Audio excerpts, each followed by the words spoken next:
you have an unlimited budget to plan your next trip, where do you go? What do you do? I think I could answer that one pretty easily because it was one that I looked into doing this summer until I found out exactly how expensive it was. I thought my kids are 9 and 11. They're kind of at that prime age of like, doing exploration type stuff. When we travel, we learned early on we didn't want to like bog them down in museums right now. It was something they get bored with. So I looked into a trip to do like a African safari. Oh, okay. Okay. I was like, yeah, this would be fun. It's a little adventurous. I think the boys would like it. Maybe they would like it more at their age now than they would maybe at, like 10 years from now when they're, teenagers or something like that. So I started to look into it, and it's an expensive trip. Let's just like, I know it's a far flight. It's just everything entailed from the far flight to the safari itself, to gain around, to, the hotels are pretty isolated. And so I think there's a premium on the hotels because of everything that you have to go out there. There's not like I was gonna say there are hotels. It's not like a yurt in the bush. And they have everything. I don't think my wife is going to be happy with like staying in a tent. So like I was looking for one that had hotels. Yeah. You can go the whole gamut of like different options. But at the end of the day, when you start to add up everything, right? And Africa's big too. So it's not like you would just go to one place and like, spend 2 weeks there. I was like, oh, we would go on a safari and then maybe go to Cape Town. Cape Town's really, really far from the safaris. And so like, it's a whole nother, like 8-hour flight to get to another part of the continent. And it's like bigger than North America. And so anyways, it was something that I will continue to explore. But yes, if you were to give me an ample amount of money, I think that would probably be it. What are your thoughts on this? Boy, I am not as prepared for this question as you are. I've always wanted to do the Orient Express. I always thought that'd be cool. Super high-end train ride, lots of stops, see cool stuff you'd never otherwise see. I don't know how much it is. I just am presuming it's prohibitively expensive. I think some other stuff I would have. I have a big regret in that when I was much younger, I was in London during Wimbledon and didn't go. So, but I feel like that's something that could be done here, but something like way, way out there I want to ride on the Orient Express. Okay. That's fun. So I don't know. Someone could write in the notes, hey, that's not that expensive or that. I mean, it must be, but whatever. I haven't given any thought, but that's something I want to do. I want to ride on the Orient Express. Okay. With that random question out of the way, let's get started. Ready? Okay, let's go. All right, let's go. All right. If we are back on track, Ryan. This is the Casual Friday Financial Insights podcast, where we post this on Apple Music or Apple Podcasts, Spotify, YouTube, everywhere you consume all of this stuff. And so this is where we say subscribe. We spent a little bit of time last time talking about where people are listening to us on, but if you are listening or you're watching, leave us a review. Ryan, I don't know if you know this because I had to update the terms of service on Apple Podcasts, but we have a review on Apple Podcast, a 5-star review on Apple Podcasts. Just one, but it's 5 stars, and it said they liked our Social Security episode the best. So something to keep in mind. Maybe we'll revisit that in the future. We are not talking Social Security today. We're talking jobs. But if we talk Social Security in the future, email us at info@forwardfg.com. And we can include the topics that you're interested in hearing in our podcast as we go forward. But let's talk jobs, Ryan. I think the JOLTS number came out, right? Which is the job opening labor turnover survey. And the headline was, well, at least on the Wall Street Journal today, was that job quitting fell by 12% last year. They're saying that's bad news for the economy, that quits went down. And really it's because there's less movement in the job market, right? The fewer resignations. You're not moving around if you're worried about finding a job, or you want to stay, you want your tenure to be a little bit longer theoretically, so you're not the last in, first out if somebody's making cuts. It's suggesting the labor market softening, even though the job market obviously is pretty strong. Yeah, I'm going to back up this a little bit just because I feel like the jobs has been one of those discussions that I think has been a little bit more front of mind in the news, over the last few years because of COVID. I mean, obviously, a lot of people lost their jobs during COVID, Yep. and then we heard, one of those hot discussions, sort of like inflation has been, was the stories of people, you know, jumping job to job, or Yep. we all saw the signs at all the restaurants, at all the service places. Everyone needed a job. It was just one of those kind of hot topics the last couple of years that people would casually bring up. I think maybe now, as you point to this article, we're probably getting back to, I think, more normalcy. It's not necessarily I don't know necessarily I see it as a bad thing that the percentage of people jumping jobs is going down. I think it No. was going to eventually happen because we had never had a job market like this, where people literally would like go try out a job for like 4 hours, make it to lunch, and decide that they weren't going to work there anymore and go find another job someplace else. Yeah, and some of these are jobs versus careers, right? I've talked with guys, landscapers, for example. They'll have people come and work long enough to make enough money to pay their cell phone bill and their car payment, and then they ghost for another month until they need to come back and make money. And, right? It was just so tight. I think it's interesting. So, this is CNN Business reporting that job openings grew in December. It feels like it's a trend towards normalization, even after a really the job market has been crazy, and maybe even a continuation of the way things were going pre-COVID. It might be a good time to jump into the first slide that you had, which is the total jobs created since 2020. I'm sorry, since 2000, rather. Do you want to walk us through this a little bit? Yeah, so this is just kind of a nice chart to show what the peaks and valleys happen with job creation and job losses. Kind of starting from the left-hand side in the year 2000. Well, things were good. Jobs were going up right before we had kind of the tech bubble burst, and then followed by, again, as we've said before, 9/11, and Yep. then we had 2002. We had a recession, and you could kind of see that it was a pretty relatively kind of shallowish recession. Well, we have usually on charts like these, there are gray bars that show where recession is in here. You don't need those gray bars. It's the dips are where the recessions were over the last 24 years, right? Yes, yeah. You'll see that the jobs kind of peak out, and then we go dip into the red where jobs continue to be lost. And then, like, inevitably, recessions come to an end, and even we come out of it, out of the 2002 recession, and jobs are created again. Yep. And then these ebb and flow, so you're not going to see these like stark contrast where it's like it's not like really like a roller coaster that's like the stock market, where it can go up and down in short amount of times. Generally, there's a trend. When that trend starts, it kind of goes for a while.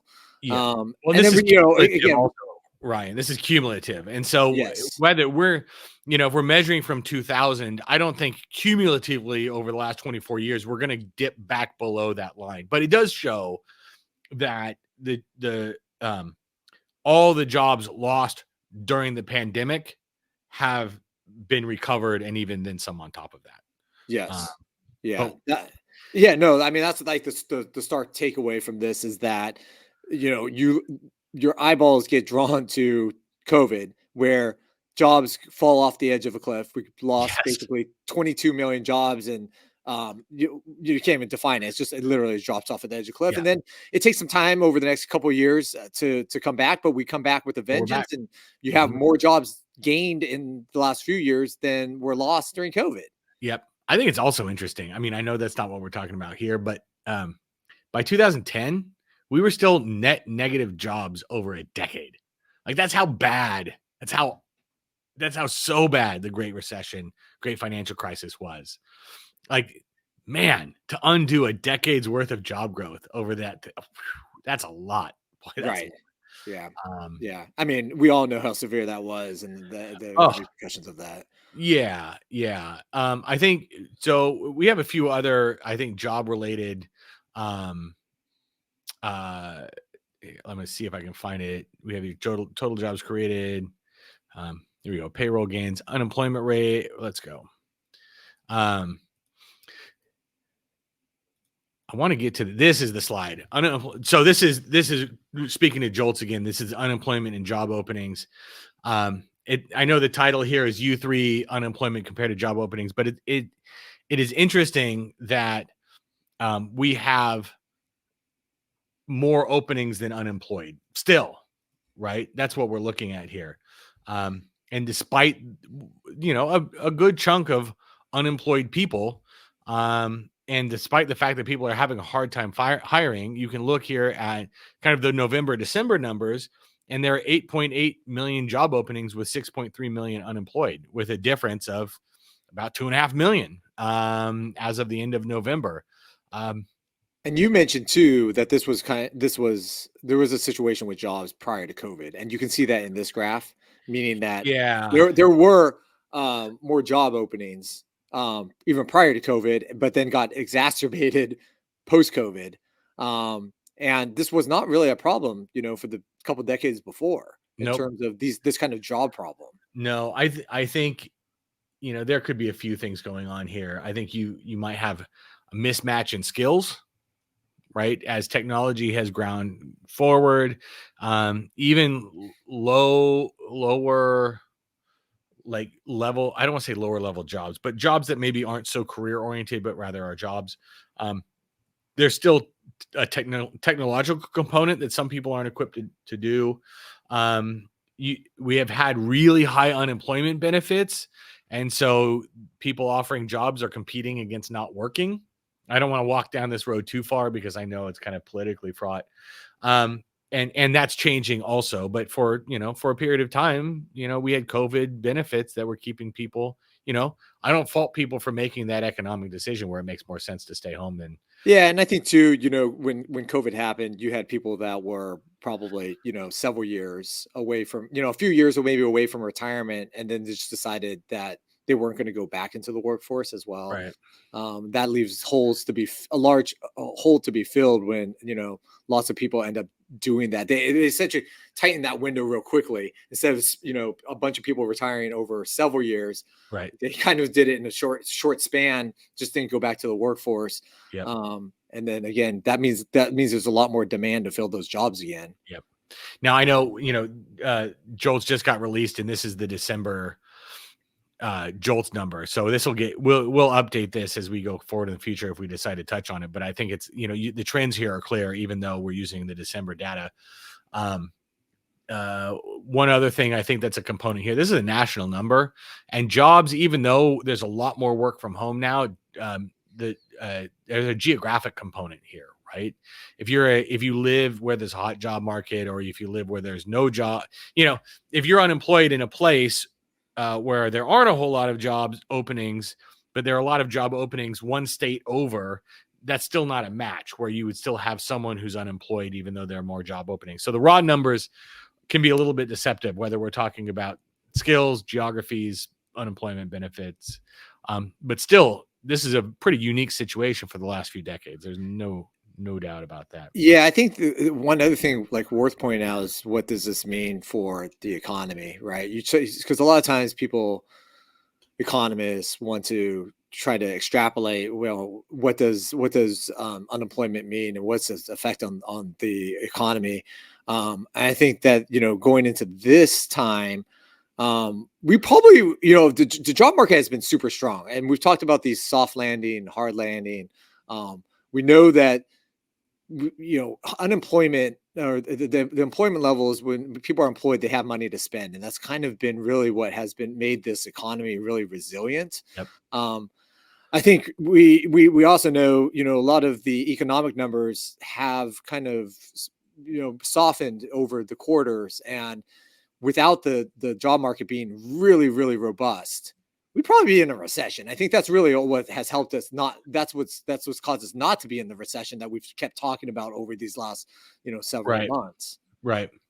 Yeah, I mean, and one of the other factors that's kind of interesting here with unemployment is also unemployment duration, where we look and you can see some of it is here. Now, this is again through the latest data point here is through December, but um, we're starting to see ticks higher compared to where we were. I know that you can see kind of the 15 to 26 week um, number is starting to, it looks like, tick up, even though it's uneven. But if you go back to like January 2022, it's moved higher, even though those long-term unemployed of more than 27 weeks is seemingly kind of steady.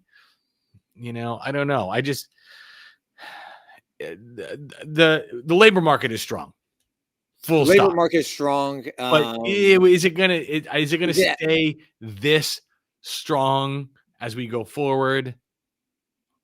I don't know. Some of these data points are suggesting maybe not this strong. Well, when we had COVID and we came out of it, a lot of things were abnormal. Yep. And you talk about like a rubber band that gets stretched one way. I think the job market has gotten stretched one way, and the only direction for it to go, you know, moving forward was to kind of come back to normalcy. Right. I think that's really what we're seeing. It does, again, coming back to normalcy, just because the job market may slow down a bit, doesn't mean that we're in a horrible market. It just means that we're coming off a really, really high point. Yeah, yeah. Just because it's not molten lava hot doesn't mean it's still not hot to the touch. Yeah. Like think of everything on a sliding scale. It's not this or that. It is like you go from nuclear level hot job market to just like really freaking historically hot. I think it's going to be interesting. We're recording this the day before the Fed meeting. We're recording this a couple of days before the jobs report that's going to come out in February. So it's going to be interesting to see what comes next here, because the Federal Reserve, if we keep trending in this direction, I think some of this plays into what the Fed is doing. I'm sorry to bring this back to the Fed because I know we talk about this stuff ad nauseum, but if the Federal Reserve is charged with two items, one is price stability and the other is full employment. Well, with full employment, all they need to do is focus on price stability, and that's what they've done, obviously. But if we start having unemployment creep higher, or all of these other ancillary kind of data points showing the job market, while still strong, is becoming less strong, I don't even want to say weaker, the Federal Reserve, I would expect, needs to pay attention to that and say, okay, we can't just focus on one issue. Now we need to start balancing the two, and that could perhaps be something that leads to slight interest rate cuts later down the year. Yes, yeah, I think that, yeah, as you mentioned, they have two mandates, and if they've controlled one, and the price side, then eventually, if the other side's not going the direction they want to, and the Yep. unemployment starts going up, they're gonna have to focus in on that more. And Yep. again, we all know their tool belt is pretty light in terms of, like, they don't have a million different options of what they're trying to control. They don't No. have a bunch of buttons and levers to be pulling there. It's interest rates, and so they're gonna focus in on lowering interest rates if need be. But Sure. I don't think at this point, I don't know what your thoughts are. I don't think that it's near that point with the job market that they are overly concerned that they would need to lower interest rates, even if the numbers No. are slightly worse than a few months ago. No, I think it's one ingredient in an entire recipe that they're putting together. They've talked about slowing the reduction of their balance sheet a little bit, which would be stimulative. I think, if they're worried about over tightening, if they cut rates by 0.25% in June or July, that could have a factor. And it would be one of those things where, okay, they've gotten a half a year's worth of jobs data, and it's, while still good, moving in the wrong direction if we're worried about unemployment. I think they would look at the things in the totality and say, okay, here's what we need to do here. But I don't know. I mean, the job markets could stay hot, and this could turn around in another 2 or 3 months. I don't think the Federal Reserve is going to cut. Well, I'm going to go on record now, the day before they announce, and then this gets posted after the fact. I'll be shocked, and I think the rest of the world will be shocked if they do anything with rates in January. I don't even think they're going to telegraph what they're doing here at the end of January. I think it'll be if they start telegraphing, it might be in March. I just don't think I think they want to keep rates close to 5% for as long as they can, which would mean a rate cut maybe sometime mid-year. down from their Well, if top they to 5. telegraph that they're going to lower interest rates, I think it kind of gets the markets get ahead of them again, right? No So doubt. it's in their best interest to say, hey, we're not going to say anything, therefore the markets won't move Right. in expectation of it beforehand. Yep. I think that's to their advantage. Yep. But I just don't think I don't even think 0.75%. I would surprise. I mean, I don't know. I think they want a target rate of 5%, and they've over tightened because they were late, and they're going to get back to 5, and they're going to leave it there, and they're going to do it in the second half of the year, in the middle of the year. Yeah. And I think the trend of jobs could be one of the reasons why they do something like that and then hold it. Yeah, if things aren't bad, there's no reason to Don't use all your ammunition when you don't have to. Right. That's really what it amounts to. All right, so that's what's going on with jobs. I will say we got a little bit ahead of ourselves because we haven't talked about what markets are up, what markets are doing so far this year, today, at the moment. Kind of had mixed results today, but year to date, NASDAQ up 3.87%, S&P 500 up 3.25%, Dow up a little bit more than 2%, small caps still down 1.5% on the year.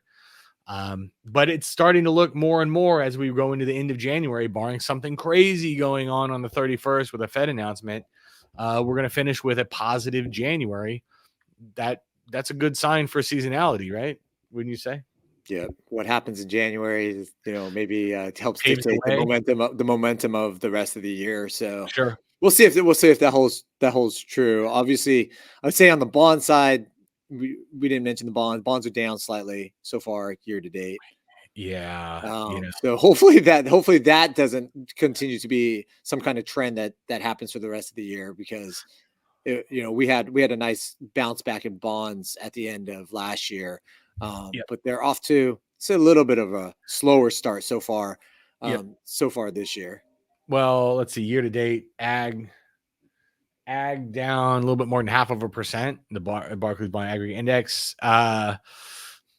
Yeah, I mean bonds always are less than impressive at the beginning of a year. I feel like you need to bank some of those interest payments for your total return for it to start looking good, and frankly, they're still going to pop if rates start to go down this year. I don't Yeah, care. I'd also say too that maybe this is a little bit more normal. When the stock market sometimes jumps up like this, some of Sure. the money's coming from bonds as Yep. it's chasing stock gains, and Yep. stock gains have been pretty good for so far this month. Just wait. You think it's coming from bonds? Rates go down. Your money market's paying you 3%, not 4.5% now. Less attractive. Meanwhile, bond markets, stock market's ripping because rates are going down. There's a lot of money on the sideline ready to get There's a lot of invested, money. I think. But that's maybe for a different podcast. Let's move on. What's on your mind? So as you know, I pulled my back a couple weeks ago. Yes. This is not what I thought you were So going to it talk had about. me thinking that, a lot of times you're like, what do I do, health wise? You're like, what do I do to improve my health? I improve my eating, I exercise, I do this.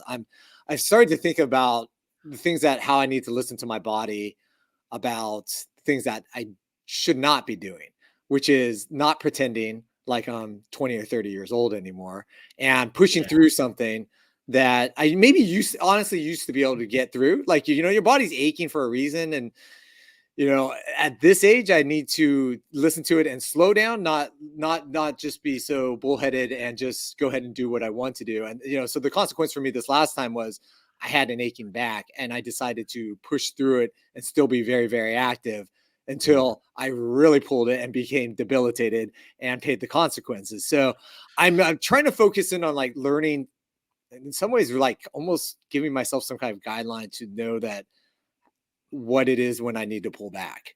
Yeah. And so that to prevent future things from happening. Well, this may be the lesson that provides you that gut.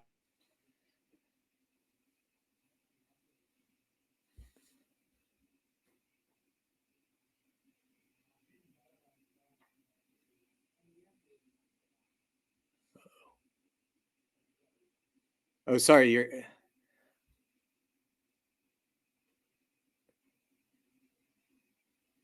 think your mic is off. It says you're muted.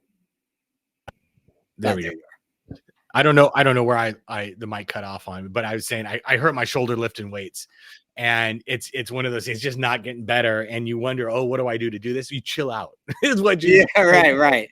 right. There's no amount of Advil that's going to get you through that. It's going to heal, even though you keep working whatever joint or back or whatever you've got going on. So, but you're on the mend, right?